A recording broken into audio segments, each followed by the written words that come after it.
heures.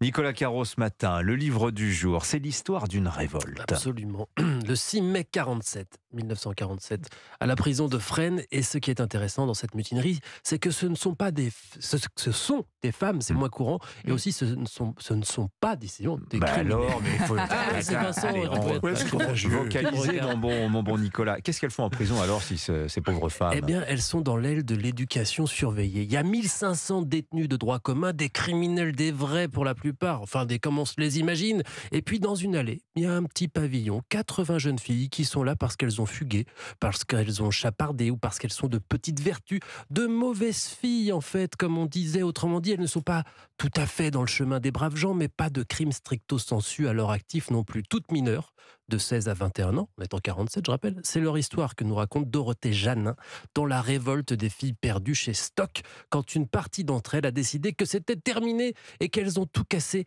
lapidé les gardiens et se sont réfugiées sur les toits et y ont même dansé. J'imagine que ça finit mal. C'est une histoire vraie? C'est un mélange d'histoire d'Elvire Horta, généalogiste chargé par un avocat de retrouver sa mère, l'une des mutinées. L'avocat s'appelle Serge Valère et il est né à Fresnes, justement, en décembre 47. Mais le roman est porté par les documents d'époque. Et d'ailleurs, Dorothée Janin explique dans ce roman, puisque c'est quand même un roman, elle explique ses recherches, comment elle retrouve les articles de l'époque. Elle fait une sorte de collage avec ses articles de presse et on alterne entre le récit et les journaux avec le contexte de l'époque aussi. On est en 47, juste après la guerre. Le style des journaux était différent. Et surtout, bien sûr, le regard sur ces jeunes filles. C'est un livre sur la honte, sur la rébellion et aussi la filiation. On lit à la fois un événement historique et médiatique romanesque et en même temps une recherche personnelle, intime de nos jours.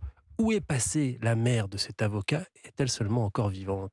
Vous le saurez en lisant La révolte des filles de Dorothée Janin, c'est chez Vers la Stock. page 280, on le sait à peu près. Ah bah oui. Ah d'accord, vous C'est dites direct la solution. Et c'est sur la liste du concours, hein, on le précise. Voilà. Les sorties ciné à présent de Laurie Choleva cette semaine. Vous avez retenu La folie douce de Pierre Ninet. Et oui, puisque l'acteur est à l'affiche du livre des solutions de Michel Gondry, l'un des films qui a fait le plus de bruit lors du dernier festival de Cannes.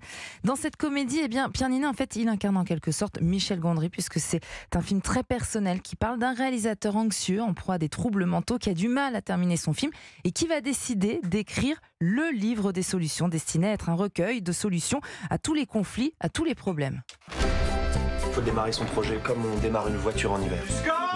Le livre des solutions. C'est quoi le livre des solutions? Le livre des solutions devait être un recueil de réponses à tous les conflits. Mon chef-d'œuvre, qui s'était arrêté au titre. On a reconnu, oui, c'est pas de bol. On a reconnu la voix de Blanche Gardin. C'est irrésistible, c'est très drôle, très bien écrit, très tendre. Surtout le génie de Pierre Ninet explose dans ce film.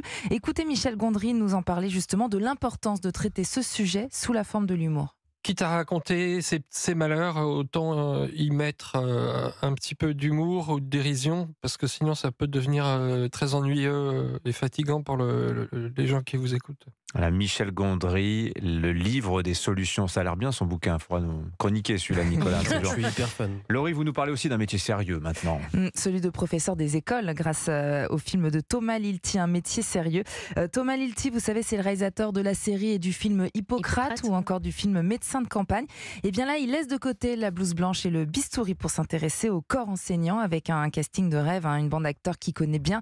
Louise Bourgoin, François Cluzet, Vincent Lacoste, William Legbill.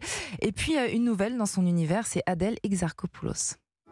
Pour Pronote, quelqu'un pourra me montrer? Bien sûr, je te montre à la récréation si tu veux. Ouais, moi aussi, je peux te montrer à la récré si tu veux. Ouais, moi, je peux te montrer après ou avant la récré. Ils sont très lourds, c'est normal. Ah, Pronote. Pronote.